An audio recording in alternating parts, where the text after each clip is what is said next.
우리 함께 묵상할 말씀은 요한복음 9장 1절로 7절의 말씀입니다.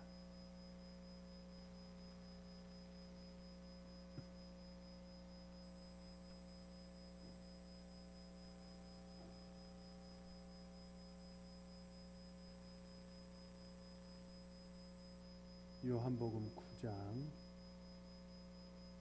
1절에서 7절의 말씀 우리 함께 읽겠습니다. 1절입니다. 예수께서 길을 가실 때 날 때부터 맹인된 사람을 보신지라. 제자들이 물어 이르되 라삐여, 이 사람이 맹인으로 난 것이 누구의 죄로 인함이니까?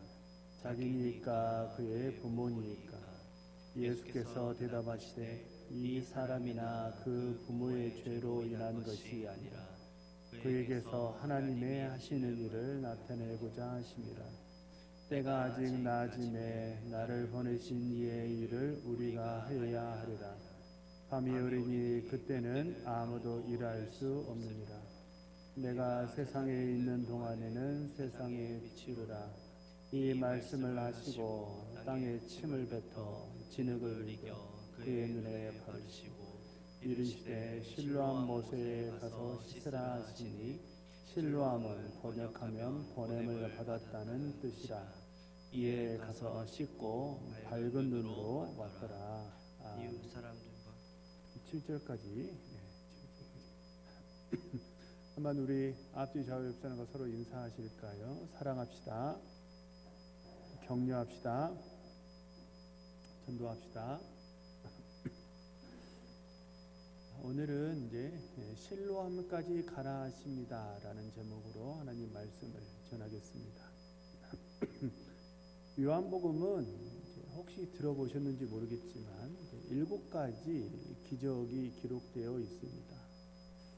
요한복음은 7가지 기적에 대해서 쓸 때 기적이라 이렇게 기적, 미라클이라 이렇게 말하지 않고 표적, 사인이라 이렇게 말을 합니다. 사인이라는 영어 단어는 헬라어 세메이온이라는 말에서 유래된 건데요. 세메이온이라는 말은 단지 신비한 일, 그런 신비한 일 정도가 아니라 그 속에 어떤 메시지를 담고 있는, 그래서 그것을 일으킨 그 신비한 일, 그것을 말할 때 세미온이라 합니다. 정리하면 표적은요, 신비한 일을 통해서 세상에 뭔가 말을 하고 싶다는 거예요. 그래서 그 뭔가를 했는데 그 뭔가를 한 거, 그것 정도로 끝이는 게 아니고 그 속에 뭔가 메시지가 담겨져 있어서 세상에 메시지를, 뭔가 말을 하고 싶다는 거, 그게 표적입니다. 주님은 나면서부터 맹인된 사람을 이렇게 고치셨는데요. 이 표적을 통해서 주님이 하시려고 했던 그 메시지가 무엇인가 우리가 한번 살펴보겠습니다. 먼저 1절에 보면요, 이 사람은 나면서부터 맹인된 사람이었다라고 얘기를 하고, 또 8절에 보면요, 이 사람은 거린이었다 이렇게 말을 합니다. 우리는 쉽게 말해서 장애가 있으니까 거린이지 이렇게 쉽게 생각할 수 있는데, 18절 이하를 보면요, 이 나면서부터 맹인된 사람에게는 부모가 있었어요. 부모 없는 천의 고아가 아니고 부모가 버젓이 살아서 같은 동네에 살고 있어요. 그리고 그 부모의 친척도 있습니다. 그럼에도 불구하고 이 사람이 거린이 되었다는 것은 무엇을 뜻하는 거예요? 부모가 이 아들이 장애가 있다고 버린 거예요.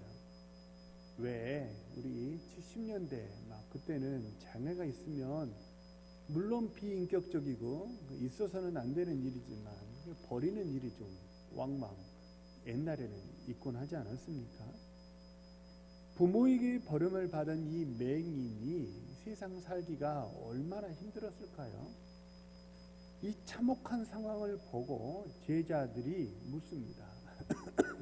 2절에 보면 누구의 죄 때문에 이렇게 된 것입니까? 상황이 되게 좋지 않으니까 제자들이 그걸 보고 이렇게 물은 거예요. 고대 사회에서는요, 인과응보 사상이 고대 사회로 갈수록 훨씬 강했습니다. 우리나라도 옛날에 지어진 무슨 동화를 보면 다 인과응보가 나타나 있지 않습니까? 옛날 시대로 거슬러 갈수록 인과응보가 강해서 제자들이 그렇게 물었던 거예요. 이 모든 장애, 이 모든 고난이 무엇 때문이라는 거예요? 죄의 결과물이다. 그래서 이 죄는 본인의 죄냐? 죄 때문이라는 것은 틀림없는데 그것이 본인의 죄입니까? 아니면 부모의 죄가 유전이 된 겁니까? 이렇게 이제 물었던 거예요. 욥의 친구들도 욥에게 물었죠. 너 무슨 죄를 지었어? 너 이렇게나 극심하게 고난을 당하는 거 보면 너 뭔가 틀림없이 죄 지은 게 있어서 그래. 잘 생각해봐. 네가 몰라서 그렇지. 분명 너 뭔가 지은 죄가 있어. 너 그 죄 하나님께 회개해야 그래야 너 이 고난에서 벗어날 수 있는 거야. 욥의 친구들은 그렇게 말을 하지 않았습니까? 사실요, 고난이 찾아오면 고난 자체만도 너무 힘들어요. 그렇죠? 근데 소위 우리가 이제 요즘에 이제 하는 말로 표현을 하자면 2차 가해라고 그러죠. 고난도 힘든데 주변에서 하는 말들은요 더 힘들어요. 더 그 사람을 많이 힘들게 하지 않습니까? 그래서 우리는 섣부르게 원인을 찾고 결론 내리는 것을 참 좋아해요. 그건 이래서 그러는 거야 라고 규정하려고 하고 규명하려고 해요. 뭔가 뿌옇고 불확실한 상태로 남겨두는 것을 우리 본성적으로 우리는 그걸 잘 좋아하지 않거든요. 그래서 어떤 사고가 터지면 무엇 때문이다 이렇게 이야기를 하고 또 그것을 자기 뉴스에서 나오는 말에 자기 견해를 덧붙여 가지고 막 이야기를 하고 그러거든요. 근데 혹간에 우리 성도님들 가장 좋은 건 뭐냐면요, 고난을 누가 당하잖아요. 그럼 제일 좋은 건 뭐냐면 원인을 찾는 게 아니에요. 그 고난당한 사람에게 그 원인을 말해주는 게 무슨 의미가 있어요? 지금 제일 중요한 건 뭐예요? 뭐가 제일 중요할까요? 고난당하는 사람에게? 물에 빠진 신봉사에게 당신은 어떻게 해서 이렇게 물에 빠져서 허우적거리게 됐냐고, 도대체 미끄러진 지점이 어디냐고, 거기에 이 펜스를, 이 다리를 건너는데 그 펜스를 난간을 개보수하지 않은 이 관청의 잘못이 무엇이냐고, 그거 따지는 게 무슨 의미가 있어요?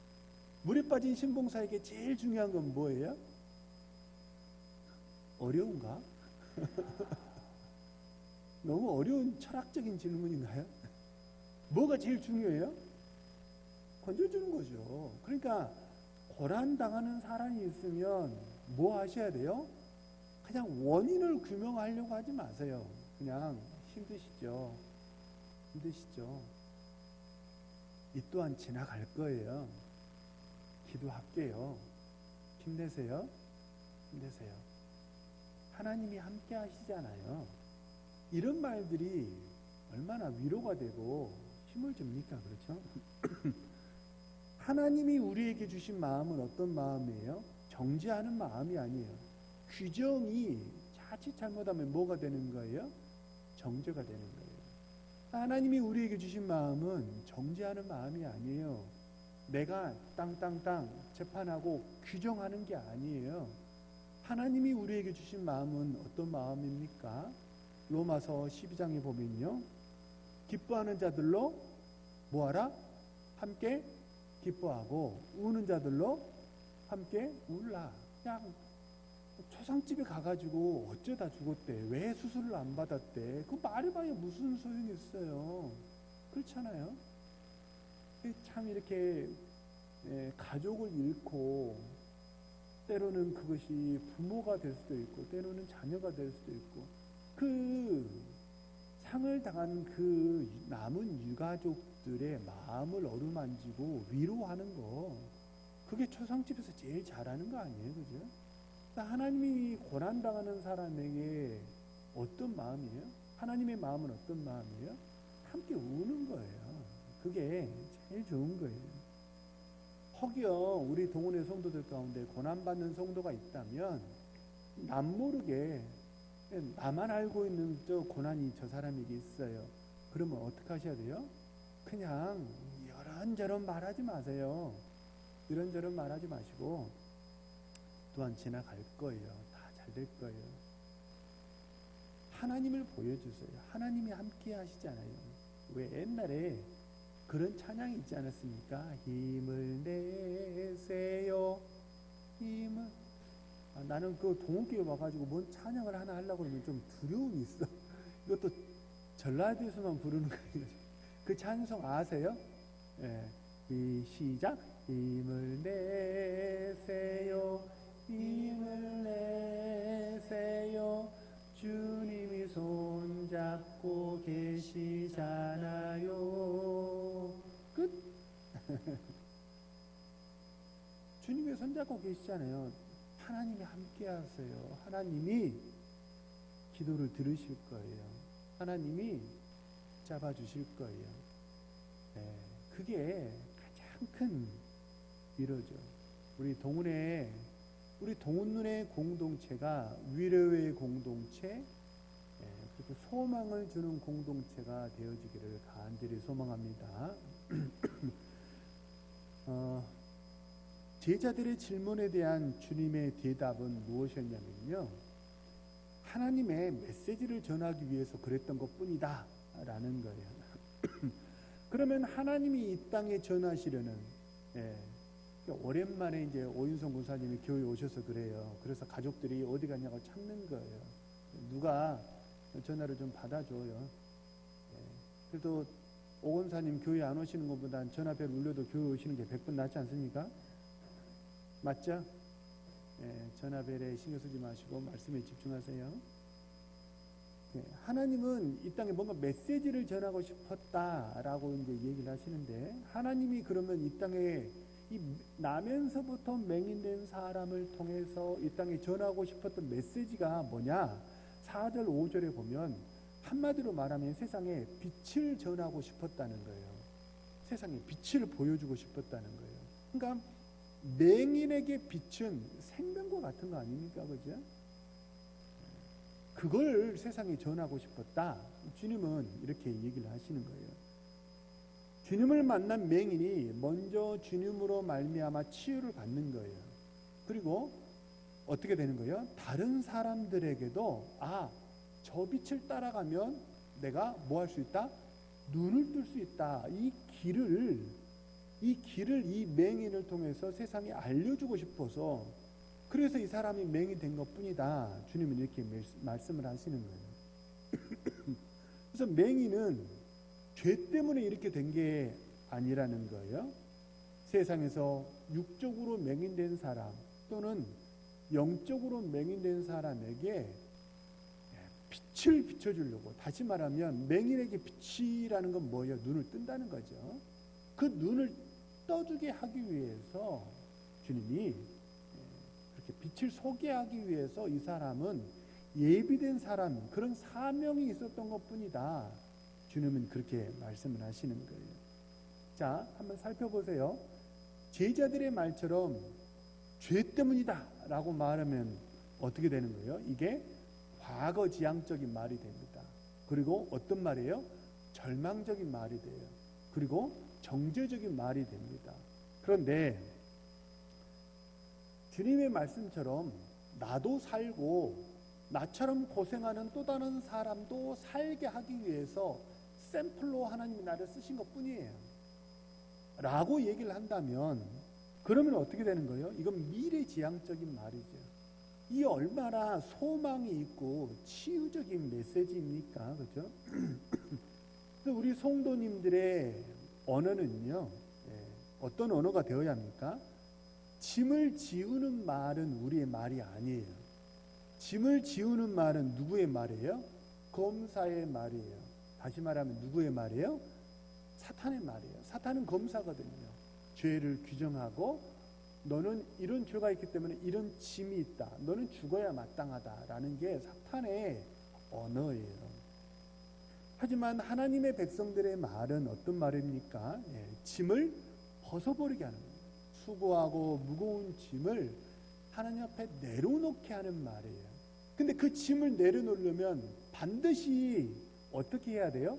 하나님을 보게 해줘야 돼요. 수고하고 무거운 짐진 자들아 다 어디로 가라? 내게로 오라. 그러니까 주님께로 가야만 그 짐이 벗어지는 거예요. 그러니까 하나님의 백성들의 말은 죄를 보게 하는 말이 아니고 의를 보게 하는 거예요. 죽음을 보게 하는 게 아니고 생명을 보게 하는 거예요. 절망을 보게 하는 게 아니고 주님으로 말미암아 살 길을 보여주는 거, 그게 하나님 백성들의 언어인 줄로 믿습니다. 그게 천국의 언어예요. 그게 천국의 언어예요. 그게 생명을 살리는 언어고요.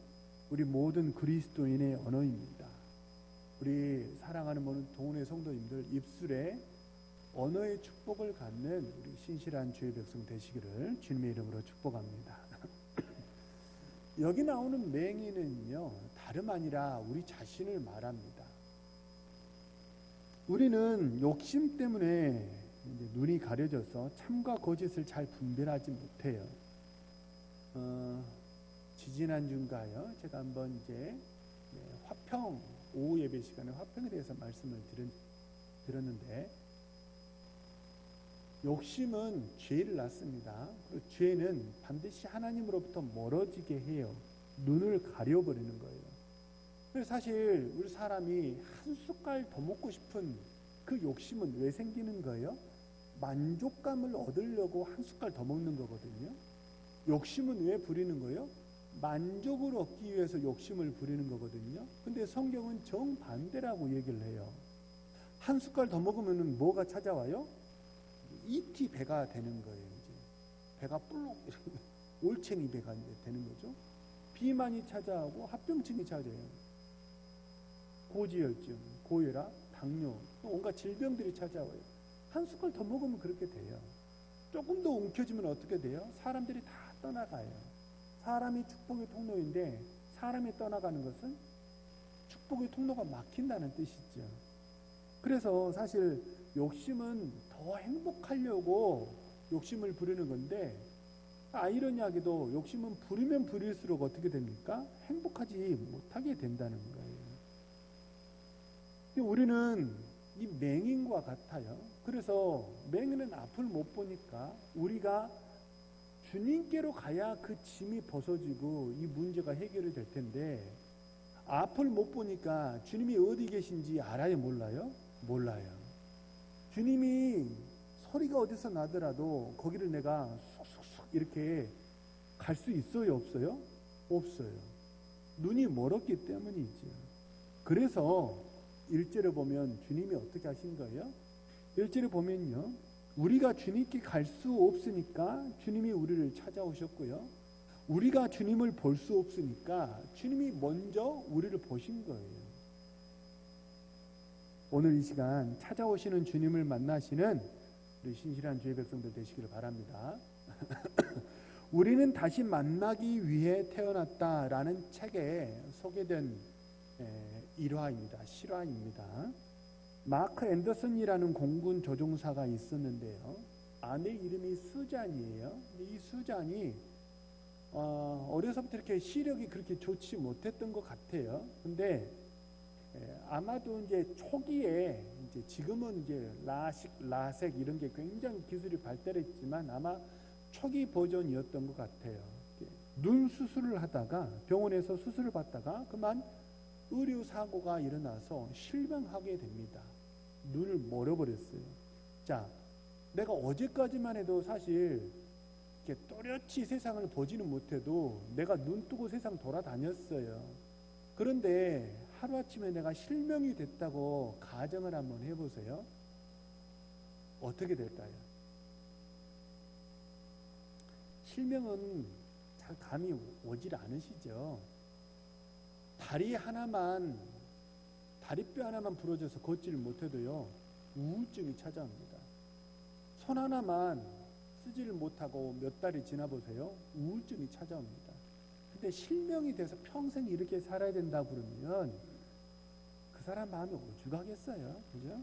그런데 보통 사람 같으면 내 인생 끝나버렸다고 그렇게 나를 수술했던 그 의사 원망하면서 그 사람 저주하면서 이렇게 세상을 그렇게 원망, 불평, 저주 그 속에 살았을 텐데, 이 수잔이라는 여인은 아주 긍정적인 여인이었고 아주 적극적인 여인이었다고 그래요. 그래서 오늘은 사실 오전 예배의 주제와 오후 예배의 주제가 서로 연결이 되어 있거든요. 자, 그동안 많이 제가 알려드렸던 회복 탄력성이라는 주제로 오늘 오후에 이제 강의를 좀 하려고 하는데요. 근데 회복 탄력성이 높은 사람들의 특징을 이 수잔이 가지고 있는 거예요. 굉장히 적극적이고 긍정적이라는 거예요. 그렇게 이 여인은 내가 다시 원래 생활로 돌아가고야 말겠다라는 결심을 하고 재활을 하기 시작합니다. 그리고 남편이 이 여인 부인 옆에서 재활을 도와주는데, 몇 달간 재활을 도와주던 남편이 어느 날 폭탄 선언을 합니다.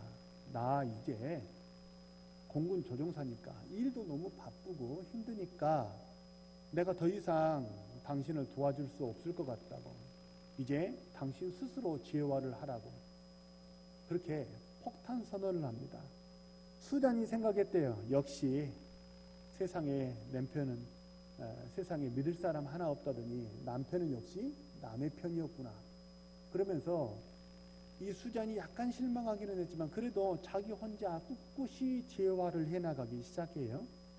그렇게 약 한 1년여가 지났는데, 그동안 사실 앞에 안 보이면 이 강대상 앞에서 이 뒤까지 이 통로로 가면 되잖아요. 근데 통로를 반드시 못 가요, 사람이. 의자에 부딪히고 그러겠죠. 부딪혀서 멍이 들기도 하고 피가 나기도 하고 넘어지기도 하고 그런 숱한 우여곡절을 겪으면서 1년여 시간이 지났습니다. 어느 날 버스를 타려고 하는데 버스 운전사가 수잔에게 말을 합니다. 나는 당신이 참 부럽다고. 그러니까 이 수잔이 약간 이렇게 욱했던 것 같아요. 지금 장난하는 거냐고, 앞을 못 보는 사람이 뭐가 그렇게 부럽냐고.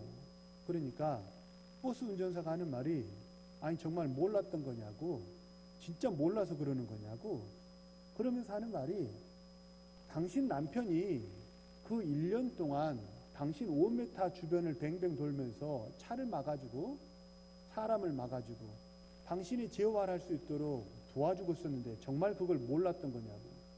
난 당신처럼 그렇게 보호를 받고 사는 부인을 평생 단 한 번도 본 적이 없다고. 그래서 난 당신이 너무 부럽다고. 그런 말을 했다는 거예요. 우리 사랑하는 어머니들, 남편을 너무 미워하지 마세요. 남편의 본심이 꼭 그런 건 아닌가 봐요. 그죠? 자, 남편은 이렇게 도와줄 거면서 왜 당신 혼자서 하라고 그렇게 말을 했을까요? 뭘 목적으로 그렇게 말을 한 거예요? 그래야 일어설 수 있으니까요. 그래야 수잔이 일어설 수 있으니까요. 하지만 혼자서 감당하기는 너무 버겁고 힘들고 어려우니까 어떻게 했던 거예요? 5m 주변을 뱅뱅 돌면서 이 남편이 계속 이 아내를 도와주고 있었던 거지. 주님도 마찬가지입니다. 나는 이제 이 모든 사명을 다 마쳤으니까 하늘로 돌아간다고 제자들에게 폭탄 선언을 하셨습니다. 그리고 이제는 앞으로 너희들 스스로 알아서 하라고 제자들에게 말씀하시고 정말 하늘로 승천하셨어요. 하지만 주님이 이제 나 모든 거 다 마쳤으니까, 나는 거의 이제 은퇴한 거지. 난 내 사명 다 마쳤으니까 이제 나 좀 편하게 좀 쉬면서 살고 싶어. 주님이 그런 마음으로 하늘로 올라가신 거예요? 그게 아니죠. 하늘로 승천하셔서 올라가셨음에도 불구하고 우리에게 뭘 보내주셨어요? 보혜사 성령을 보내주셨죠. 성령의 별칭이 보혜사 아닙니까? 또 다른 보혜사죠. 첫 번째 보혜사, 옆에 서서 파라클레이토스. 파라라는 말은 옆에서라는 거예요. 옆에서, 클레이토스, 도와주는 사람. 옆에서 첫 번째로 도와주었던 사람은 주님이시고, 주님이 승천하신 다음에는 두 번째로 옆에 서서 도와주는 사람을 우리에게 보내주셨죠. 성령이시죠. 그리고 주님은 지금도 주님의 하나님 보좌 우편에서 우리를 위하여 말할 수 없는 탄식으로 간구하고 우리를 위하여 중보하고 계시는 줄로 믿습니다. 그러니까 이게 아버지 마음이라는 거예요. 하나님이 정말 우리에게 원하시는 걸 뭔지 아세요? 꼴랑 눈 하나 뜨게 하는 거, 물론 그것도 그 당사자에게는 굉장히 큰 일입니다. 근데 하나님이 정말 우리에게 주고 싶었던 것은 오늘 점심밥 컵라면으로 하나 해결하는 거, 그 정도의 축복을 주시려고 십자가에 못 박혀 죽은 게 아니에요. 그 정도는요, 컵라면 하나 먹어서 점심밥 해결하는 거는요, 주님이 십자가에 못 박혀 죽지 않고서도 얼마든지 할 수 있는 일 아닙니까? 근데 주님이 십자가에 못 박혀 죽으셨어요. 뭘 하고 싶었던 거요? 우리 인생을 완전히 뒤집어서 새로운 사람으로 바꿔놓고 싶었던 거예요. 문제의 자리에서 매몰돼 가지고 그저 거린의 삶을 살면서 누가 던져주는 동전 하나, 오늘은 동전을 누가 여러 개 던져주네, 재수 좋은 날이네, 이 정도의 삶이 아니라는 거예요. 눈을 뜨고 완전히 스스로 걷고 뛰고 달리면서 세상을 이제 스스로 누리면서 살아가는 그런 사람으로, 새로운 사람으로 바꾸려고 하시는 것이 주님의 우리를 향한 계획인 줄 믿으시길 바랍니다. 필립 얀시라는 목사님이 쓴 아무도 말해주지 않았던 것들이라는 책에 나오는 이야기입니다. 일전에도 제가 한번 이제 소개해 드린 적이 있는 것 같은데요. 잠수함이 이제 초기 모델이었던 것 같아요. 잠수함이 좌초되어서 깊은 바다에 가라앉았습니다. 그 잠수함이 이제 어떤 상태로 있는지 알아보기 위해서 이제 바다에, 그 깊은 바다의 압력을 이겨낼 수 있도록 이렇게 원형 모양의 탐사선을, 강철로 된 탐사선을 그 잠수함에 보냈는데요. 살펴보니까 이 잠수함이, 물론 이 잠수함도 강철로 만든 거겠죠. 근데 깊은 바다의 압력을 이기지 못하고 막 종이장처럼 구겨져 있더라는 거예요. 그 결과를 보고 다시 올라가려는 순간 너무 이 탐사선에 있던 사람이 너무 놀랬던 것 하나가 뭐냐면, 저렇게 강철로 만든 잠수함이 깊은 바다에서 종이자처럼 다 구겨져 있는데 그 옆을 연약한 물고기들이 아무런 저항을 받지 않고 아주 편안하게 유영을 하더라는 거예요. 그게 너무 이상하더라는 거예요. 그렇지 않습니까? 물고기가 세요? 강철로 만든 잠수함이 세요? 어려운가? 오늘 질문들이다. 잠수함이 더 세겠죠. 근데 뭐 잠수함으로 이렇게 물고기를 내리친다고 하면 그 물고기가 살아남겠습니까? 근데 잠수함은 이렇게 구겨졌는데 물고기는 아무런 저항을 받지 않고 편안하게 유영을 하고 다니는 거예요. 그래서 이 사람이 너무 탐사를 마치고 그 이유를 알아봤더니, 물고기는요, 내부의 압력과 외부의 압력이 일치하대요. 그래서 이 물고기가 찌그러지지 않는데요. 물고기 내부의 압력이 깊은 바다로 가더라도 그만큼 강해지는 거죠. 그래서 압력이 서로 동일하기 때문에 찌그러지지 않고 터져버리지 않고 편안하게 다닐 수 있다는 거예요. 우리도 마찬가지입니다. 많은 사람들이, 그리스도인들도 마찬가지입니다. 고난을 당하면 외부의 압력 때문에 찌그러지고 쪼그라듭니다. 다 이렇게 쫙 구겨지는, 그래서 날개가 꺾였다, 기가 죽었다, 풀이 죽었다, 그런 말들을 하지 않습니까? 그런데 고난 속에서도 찌그러지지 않고 고난 속에서도 쪼그라들지 않을 수 있는 비결이 무엇입니까? 그건 딱 하나밖에 없어요. 고난 속에서도 찌그러지고 쪼그라들지 않을 수 있는 방법이 뭐냐면 내부의 압력을 높이는 거예요. 우리 모든 성도들의 내부의 압력을 높일 수 있는 유일한 비결, 그게 뭐예요? 성령 하나님의 내주예요. 성령 하나님이 우리 속에 충만하게 임재하시면 우리가 찌그러지지 않을 수 있는 줄로 믿으시길 바랍니다. 우리 심령이 하나님의 은혜로 충만하잖아요. 그러면 고난이 없어서가 아니에요.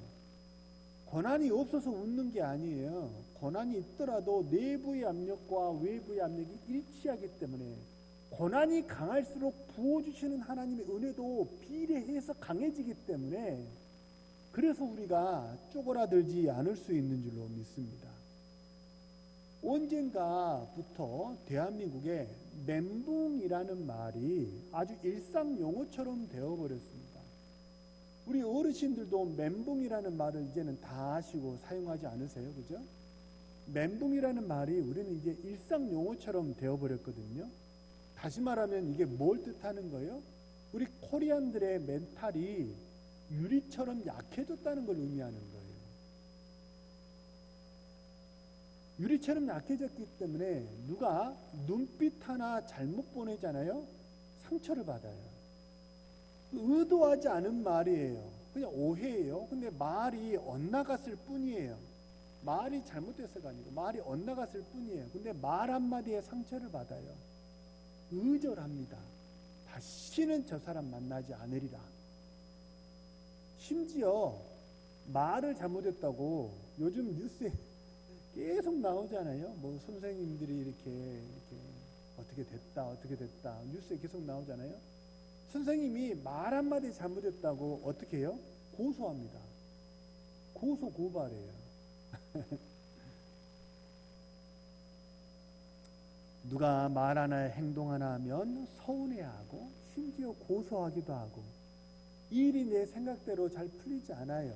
그러면 어떻게 해요? 중독이 되도록 술독에 빠져버리는 거예요. 술독에 빠져가지고 헤어나오지를 못해요. 더 센 고난으로 더 약한 현실의 고난을 이기고 싶은 그런 마음인지 모르겠어요. 그리고 분한 마음에 그리고 서운한 마음에 그리고 답답한 마음에 잠을 자지를 못해요.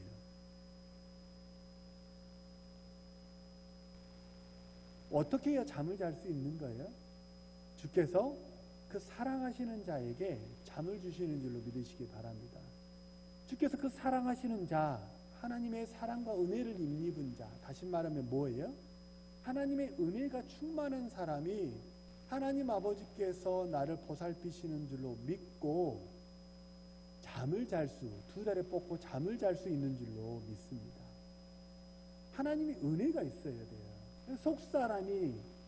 속사람이 단단해야 돼요. 겉으로 세 보이는 게 우리의 목적이 아니에요. 기독교는 그런 게 아니에요.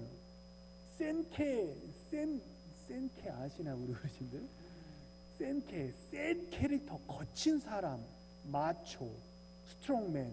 지금 전 세계에 스트롱맨이 인기가 있잖아요. 트럼프가 뭐 이런저런 뭐 재판에 휘말렸지만 지금도 공화당 대선 후보 1위라고 그러잖아요. 푸틴, 그죠? 그 다음에 시진핑. 전 세계가 지금 대통령들이 다 스트롱맨들이 인기를 얻어가는, 그죠? 근데 기독교는 그게 아니에요. 내가 센 사람처럼 보이려고 우통 벗고 시베리아 볼판을 말 타고 돌아다니는, 푸틴은 일부러 그렇게 한다고 그러잖아요. 국민들에게 던지는 메시지요. 나는 이처럼 강한 사람이다. 그런 메시지를 던지려고 그렇게 한다고 그러잖아요. 기독교는 그런 게 아니에요. 교회는 그런 게 아니에요. 겉은 상관없어요. 부드러워야 돼요. 오히려 부드러워야 합니다. 그래야 사람과 연결이 될 수 있기 때문에 그래요. 하지만 속사람이 단단해야 돼요. 속사람이 단단해야 돼요. 그렇게 속사람이 단단할 수 있는 거, 그게 뭐 때문에 그러는 거예요? 믿음이에요. 믿음이 뭡니까? 내부의 압력을 강하게 만드는 가장 근본적인 힘이 믿음인 줄로 믿으시기를 바랍니다. 실제로 보면요, 진흙을 눈에 바른 맹인을 이제 그 맹인이 씻음 받고 고침을 받은 곳이 실로암 연못입니다. 원래 예루살렘 성 안에는요 우물이 없었어요. 근데 히스기야 왕 때 아수르 왕 사네립이 쳐들어올 것을 대비해 가지고 히스기야 왕이 지하 500m로 우물을 파가지고 땅굴을 파가지고 쭉 성 밖에 있는 샘에 연결해서 물을 끌어왔어요. 성 밖에 있는 샘은 기혼이라는 샘입니다.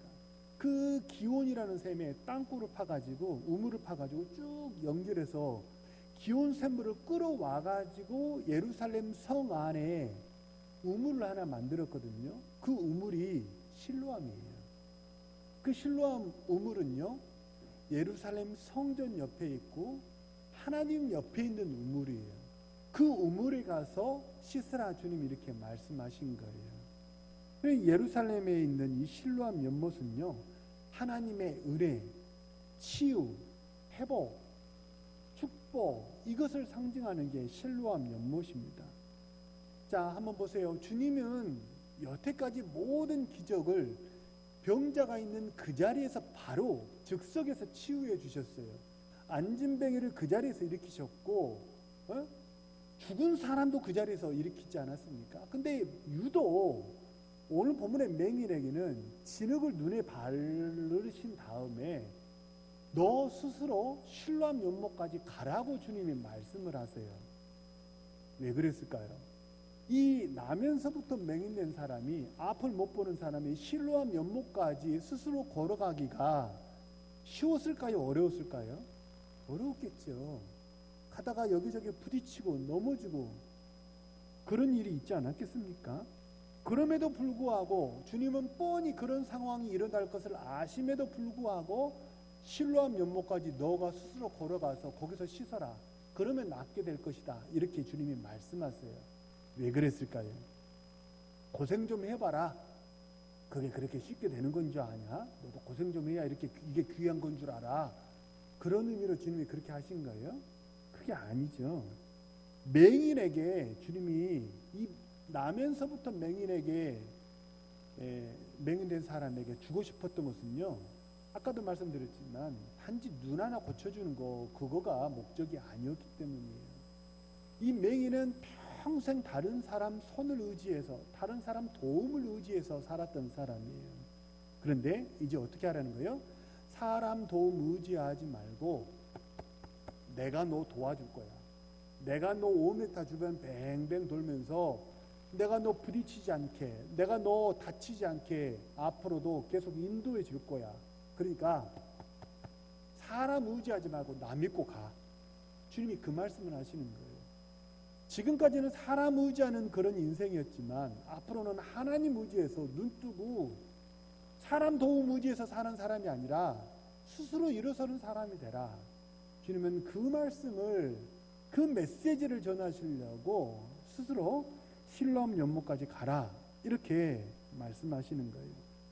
우리도 마찬가지입니다. 때로는 어떤 기도를 우리가 하나님께 드리면 기도할 때 기도하는 그 자리에서 응답이 있기도 합니다. 하지만 어떤 경우에는요, 하나님이 우리더러 실로암까지 너가 직접 가라. 이렇게 말씀하실 때가 있어요. 왜 그러시는 거예요? 우리 속사람을 단단하게 하기를 원하시기 때문입니다. 스스로 일어서는 사람이 되기를 원하시는 거예요. 하나님의 능력, 사람의 도움이 아니라 하나님의 능력을 의지해서 이제 내가 너를 도와준다. 그거를 믿고 이제 스스로 한번 걷고 뛰고 달려봐라. 나를 믿고 달려봐라. 하나님 그 말씀을 하시는 거예요. 그렇게 내부의 압력이 강해졌을 때 어떤 사람이 될 수 있기 때문이에요.